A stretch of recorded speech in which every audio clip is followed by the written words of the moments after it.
Breaking news. నిండు నూరెళ్లు ఏ ఆపద రాకుండా చూసుకుంటాడనుకున్న తండ్రి ఆ కూతురి పాలిట మృత్యువుగా మారాడు. ఆ పసి జీవితాన్ని ఆదిలోనే అంతం చేశారు. అనంతపురం జిల్లా నార్పల్లిలో చోటు చేసుకున్న ఈ దారుణ ఘటన స్థానికంగా కలకలం రేపుతోంది. 6 ఏళ్ల బాలిక పావనిని దారుణంగా హత్య చేసి బావిలో పడేశాడు తండ్రి గణేష్. ఆ తరువాత కూతురు కనిపించలేదంటూ పోలీసులకు ఫిర్యాదు చేశాడు.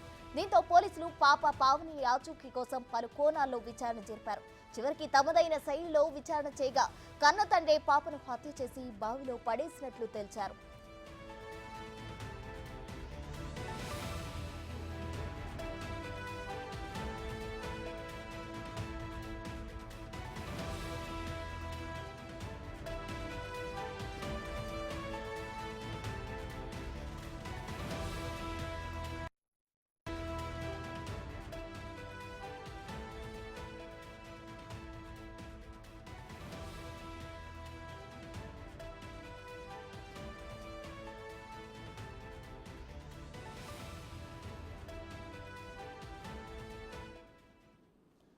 బావిలోంచి బాలిక మృతదేహాన్ని వెలికితీసి పోస్టు మార్టం నిమిత్తం అనంతపురం ఆసుపత్రికి తరలించారు.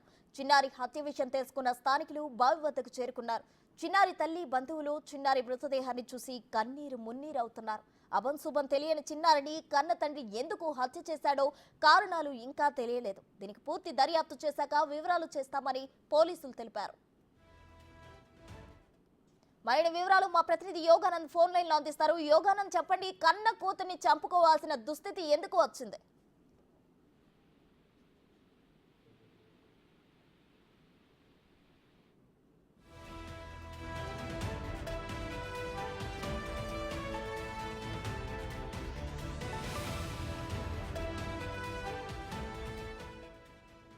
నిండు నూరేళ్లు ఏ ఆపద రాకుండా చూసుకుంటాడనుకున్న తండ్రి ఆ కూతురి పాలిట మృత్యువుగా మారాడు. ఆ పసి జీవితాన్ని ఆదిలోనే అంతం చేశాడు. అనంతపురం జిల్లా నార్పల్లిలో చోటు చేసుకున్న ఈ దారుణ ఘటన స్థానికంగా కలకలం రేపుతోంది. 6 ఏళ్ల బాలిక పావనిని దారుణంగా హత్య చేసి బావిలో పడేశాడు తండ్రి గణేష్. ఆ తరువాత కూతురు కనిపించలేదంటూ పోలీసులకు ఫిర్యాదు చేశాడు.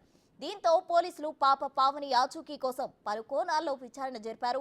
చివరికి తమదైన శైలిలో విచారణ చేయగా కన్న తండ్రి పాపను హత్య చేసి బావిలో పడేసినట్లు తేల్చారు. మరిన్ని వివరాలు మా ప్రతినిధి యోగానంద్ అందిస్తారు. యోగానంద్, చెప్పండి, ఇటువంటి దారుణానికి పాల్పడ్డాడు తండ్రి, అసలు ఇంతటి దుస్థితి ఎందుకు వచ్చింది? అనంతపురం జిల్లా నార్పల్ల మండలంలో విషయాలు చోటు చేసుకుంది.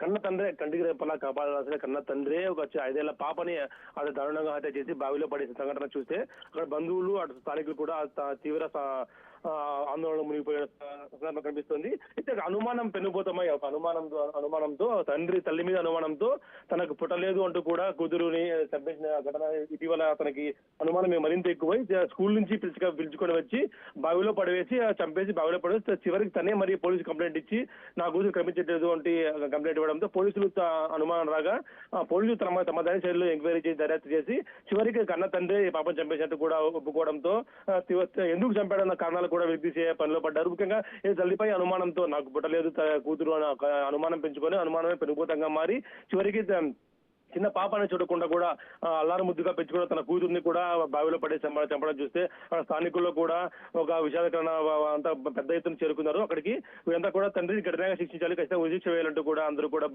డిమాండ్ చేస్తున్న కనిపిస్తుంది. జిల్లా ఎస్పీ ప్రత్యేక బృందం రంగంలో మించి 3 రోజులు గడిచిన తర్వాత పాపనే పోలీస్ స్టేషన్ పక్కనే ఉన్న బావిలో పడవేసినట్లు అనుమానం రావడంతో అక్కడికే వెళ్ళి చూడగా పాప శవం తేలి కనిపించడంతో తండ్రిని ప్రశ్నించగా తండ్రి నేను చంపేసినట్టు కూడా ఒప్పుకోవడంతో బంధువులంతా కూడా ఉరిశిక్ష వేయాలంటూ డిమాండ్ చేస్తున్నారు. ప్రసన్న, మరి పోలీసులు అతనిపై ఎటువంటి యాక్షన్ తీసుకున్నారు యోగానంద్?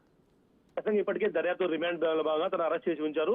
జిల్లా ఎస్పీ స్వయంగా దీనిపై చర్యలు తీసుకోవడం, జిల్లా ఎస్పీతో పాటు డిఎస్పీ వెంకట శివారెడ్డి కూడా ప్రత్యేక బృందాలను కలిపి దర్యాప్తు చేయడంతో కేవలం 3 రోజుల్లోనే నిందితులు పూర్తిగా పట్టుకొని ఎంక్వైరీ చేసి ఖచ్చితంగా కఠిన శిక్ష పడే విధంగా కూడా చూస్తామంటూ కూడా పోలీసులు హామీ ఇచ్చారు. కన్న తల్లి మాత్రం తీవ్రంగా విలిపిస్తోంది. దాదాపుగా 5 ఏళ్లు అల్లారు ముద్దుగా పెంచుకున్నాము, స్కూల్లో వేసే టైంలో కన్న తండ్రికి ఇలాంటి అనుమానం పాడుబుద్ధి వచ్చి చంపేశాడు అంటూ కూడా ఆమె పెద్ద ఎత్తున వాపోతూ ఉంది. ఖచ్చితంగా నిందితునికి కఠిన శిక్ష విధించాలి. మరొకరికి ఇలా జరగకుండా, నాకు ఇంకో అబ్బాయి ఉన్నాడు, ఆ అబ్బాయి కూడా ఇలా జరగకుండా నిందితులు బయటకు రాకుండా స్టేషన్లోనే జైల్లోనే ఉంచే విధంగా కూడా ఏర్పాటు చేయాలంటూ కూడా పెద్ద ఎత్తున డిమాండ్ చేస్తున్నారు. Prasanna, right, thank you Yoganand.